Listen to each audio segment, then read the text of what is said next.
Okay, so today, the date that this will be broadcast is New Year's, and what I wanted to ask you is, when you think about rebirth, what comes up for you?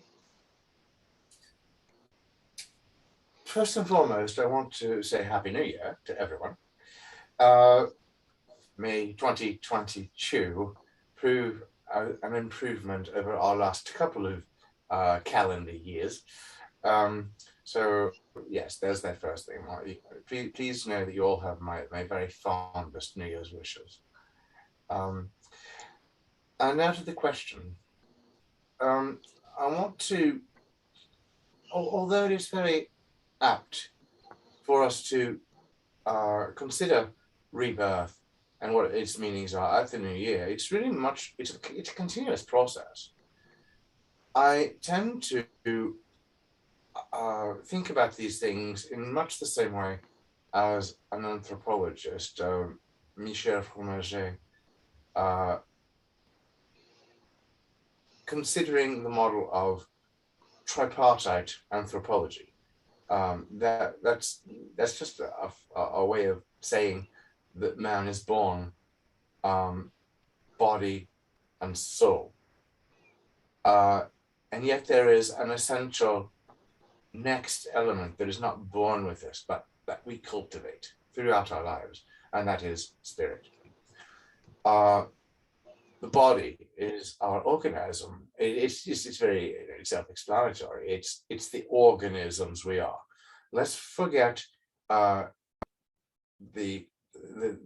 not forget it, but let's examine the idea of what Yoda says. Luminous beings we are, not this crude matter. But yes, we are this crude matter. It is as much a vital. It is the basic, vital part of us by which we can bring forth the luminous that's in us, or the luminous that is of us or about us. If we don't have the body, we have no sensory apparatus. We have no way to communicate with others. We have no way to interact with the world around. So yes, the body is the essential component. The soul, the other part of what we're born with. The soul is what we tend to examine, what we tend to study, what we consider as developmental psychology. It's our intellect, it's our emotional health, it's the mental goings on. Our thoughts and our feelings aren't the same things, but they do interact. We are not rational beings. We are rationalizing beings. So we've got out of our knowledge of the world and out of our sentiments about the knowledge we have about the world, well then we come up with all sorts of things that can lead us into error, such as our desires, such as our justifications for things. All that can be really, really sound. What's going to prove to be our salvation, and that doesn't mean that it's going to make us immortal at all, but what we must do is to cultivate spirit. That is when the organismic creatures we are can go beyond our own bodily necessities and our own bodily desires, justified by our soul's sound intellect and its rationality, and can extend that beyond ourselves to understanding of others and to others' needs and others' desires and appetites and everything that makes someone else as human as we all are. That is when we start developing our spirit, and that is the immortal part of us. It will not perish, it will just kind of evaporate as history moves along. But essentially it's that everything that anyone would put into a eulogy will be talking about. They're not going to talk about the blue of my eyes. They're not going to be talking about how desperately I desired this or that. They're going to, talk about how I may have influenced the lives of others. If I'm an arsehole, well, then they're going to be talking about, they won't be talking about it much because they're probably going to not want to eulogize me by saying what an arsehole I was to people all my life. On the other hand, if it's going to be a nice eulogy, well, then I've got to build that up during my lifetime. And that's going to be by an authentic interest in others, as authentic as my self-interest. So that's what it means to be born again. It's when we start doing that, when we start getting out of ourselves, when we have learned enough to let that spirit start to blossom. That is what it is to be reborn. And this can happen anytime that one comes across a bit of knowledge or wisdom or just something which moves us. Well, then we're not the same organism coming out of it as when we encountered it. So rebirth is something that happens perhaps daily, but certainly there are times when we notice it more than others. Well, by having interacted with someone or something, either it's experiential or eventmental, but something is going to radically change us, and we come forward with a new outlook on life, a new worldview, and a new way of interacting with others. So rebirth is a necessary part of our anthropology. We were born once. We may be reborn many, many times.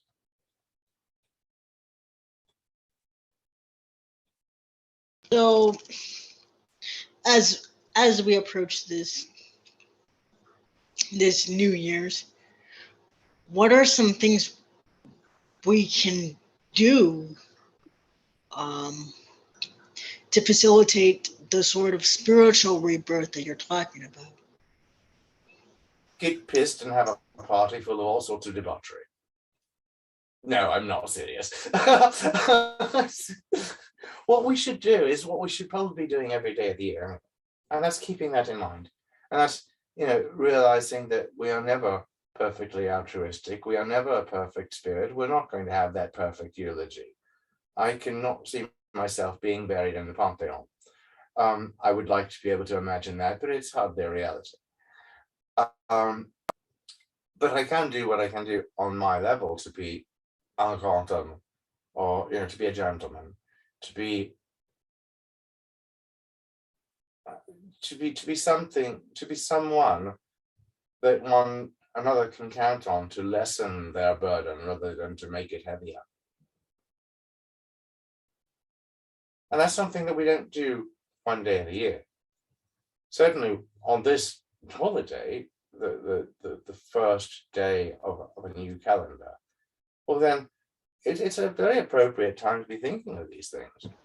It reminds us. But religion is full of reminders. Anything that we think about periodically, cyclically, it's only the reminder that comes about cyclically. The necessity of fostering these values comes about hourly.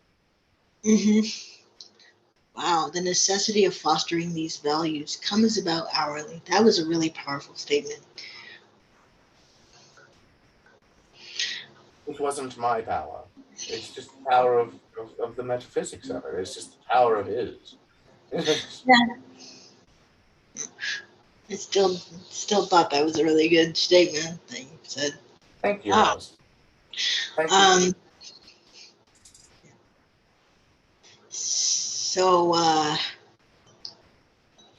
So to keep it in mind, keeping it in mind, are there any times where you would find that it would be difficult to keep it in mind? It's often difficult to keep it in mind. We are distracted by so many things. Our social organization in the early 21st century is very complicated. And we are we now have, most of us are equipped with smartphones, which keeps information coming to us no matter where we are. Yeah. We don't go to the loo or to bed without our smartphones. Of course, we ought to, and we know it, but we don't. We take them Yeah. with. Right. So, let's call it a spade a spade. Okay, we have 10 years ago, 15 years ago, whenever Daniel Levitin was doing his research, I can't remember if he's at Rutgers or at MIT or something. He's, one of those East Coast schools. But, he determined that on a daily basis, we are confronted by the content, the humanly generated information, content of 174 newspapers printed cover to cover. Whoa. That's a lot. Yes. That's why it's necessary for us to take breaks. It's also necessary for us to be reminded of some very fundamental principles, because these are not what is coming to us through Facebook and Twitter and YouTube and I'm not picking on these three giants, but then they kind of define the playing field for all the others. Yeah. Even our very temple website. It doesn't get off the hook. It's the same. I mean, how many of us have not noticed ourselves, scanning through the recent forum posts, the recent topics list, and trying to find something juicy we can sink our teeth into and our claws, and it's not necessarily in a violent, aggressive way, but it's something we look for things that are going to interest us because we're ready to be interested by something else. We're not, focusing our attention on where we are and what we're doing right now. Now, that's just human as well. I mean, 500 years ago, we would get distracted. It doesn't fundamentally change. What is that we have so much to be distracted by now. Right. And so it makes it much more imperative that we remember to at least, pay attention when a reminder of our higher values comes to us. Yeah.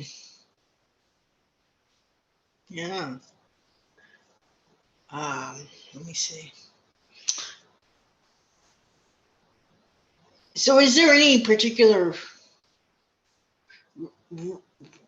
ritual that you have that helps you at all?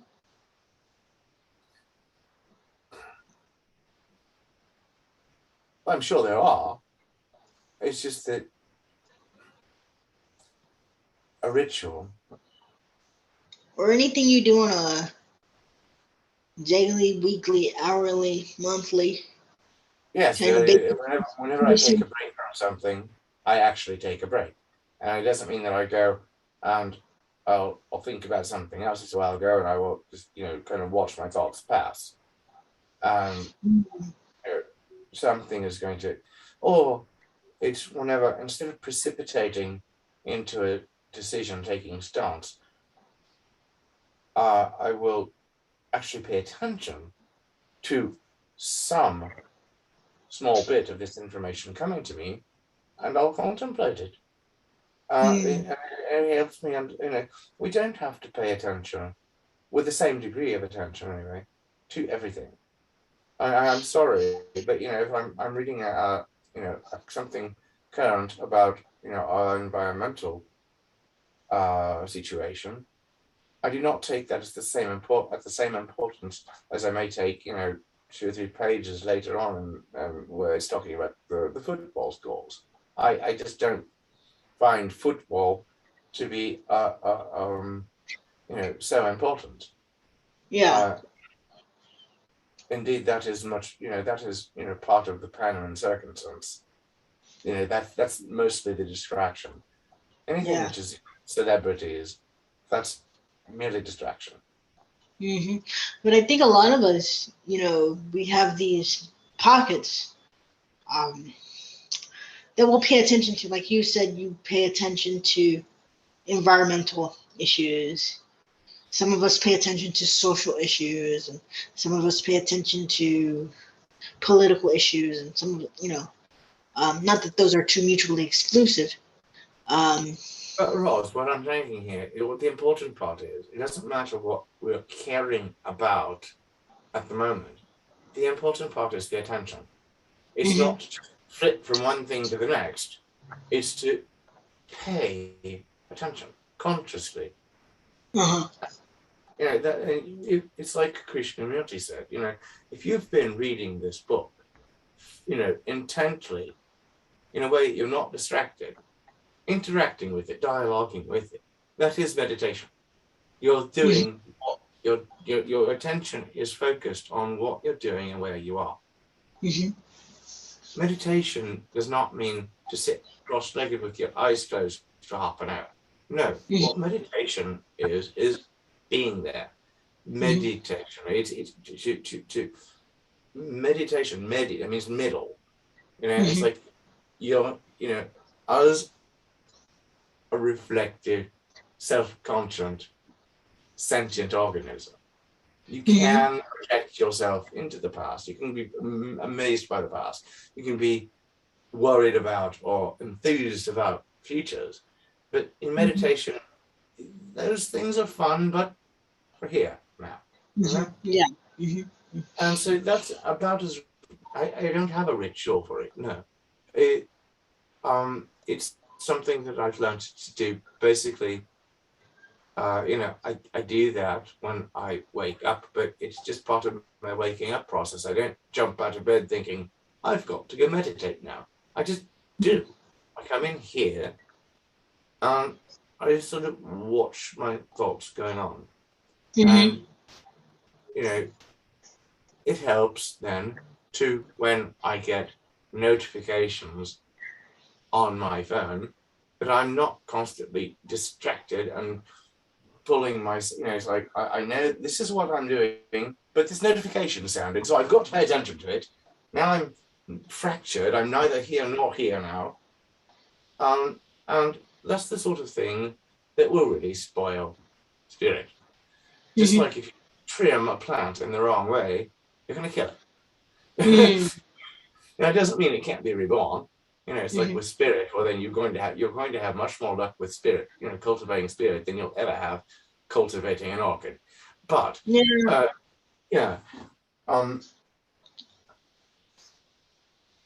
so yeah, I hope that answered your question. I am rather ritualistic, but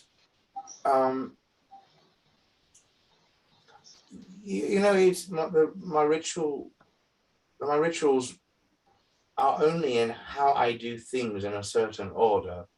And I don't think that if someone were to come along and disturb my ritual, it would not disturb the nutritional value of my dinner. But when I am cooking, I will have things that are here. You know, and when I'm making stew, I can, you know, hardly add the aromats without thinking of Scarborough Fair by, well, it was a medieval tune, but then it was popularized by Simon and Garfunkel. You know, that's where, you know, it sounds silly perhaps, and it sounds maybe trivial, trite even, but that is a way of ritualizing the most common thing, just making dinner. And eating it. And it's like, how do you know, are we experiencing grapefruit? Am I just, you know, sitting here in front of Netflix, not even tasting what I'm shoveling into my body? You know, those things. I think that also it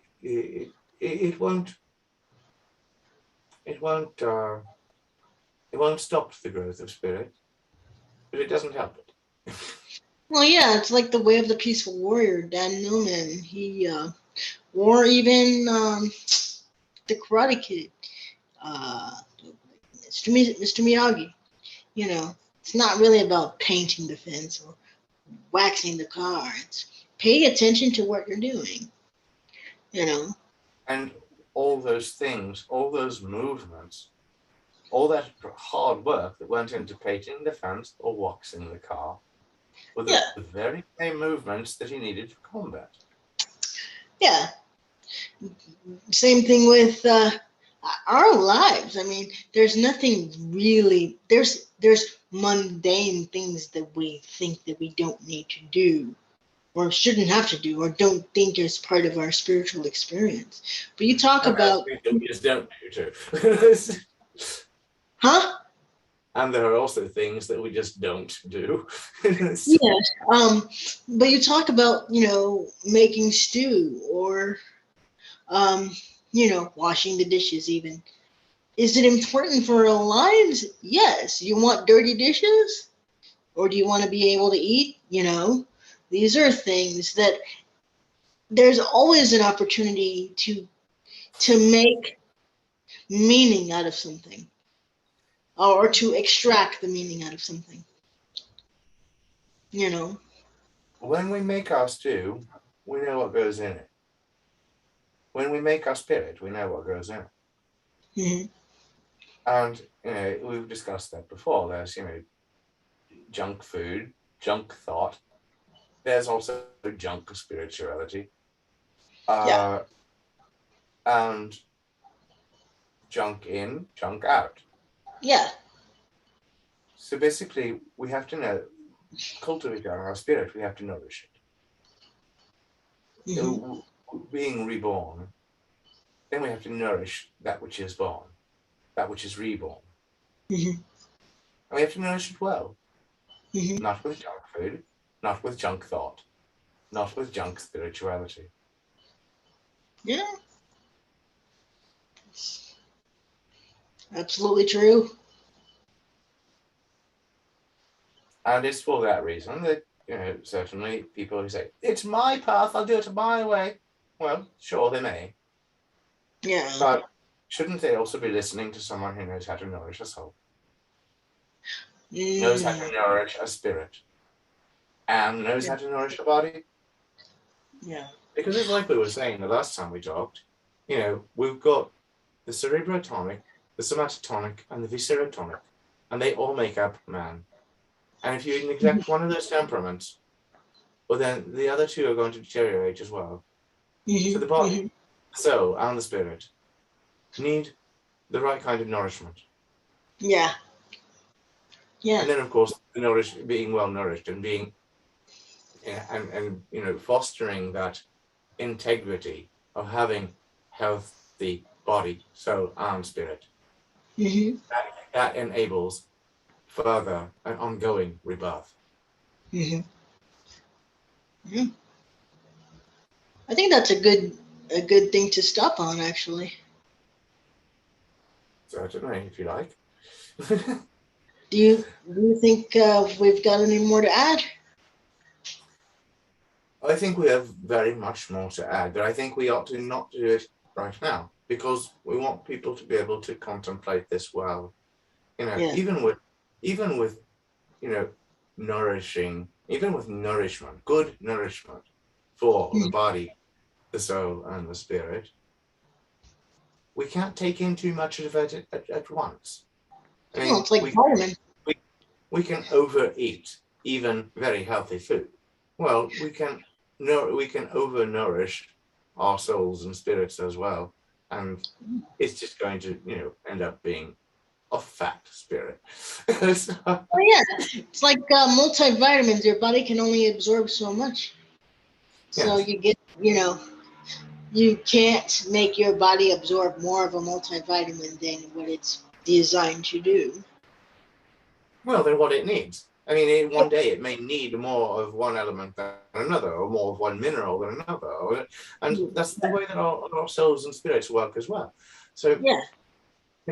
That's I guess that's the point that I was really trying to make. That rebirth comes with when our spirit starts to grow out of the organic matter that we are and the soul stuff we are, Yeah. to something which will go beyond us. Yeah. Yeah. It's good stuff, Alex. Good stuff. Thank you, Les. Thank you so much. I really appreciate this. I'm sure everyone who's going to be at Life Day is going to appreciate this as well. Give them all my kind wishes. Will do. Cheers, Les.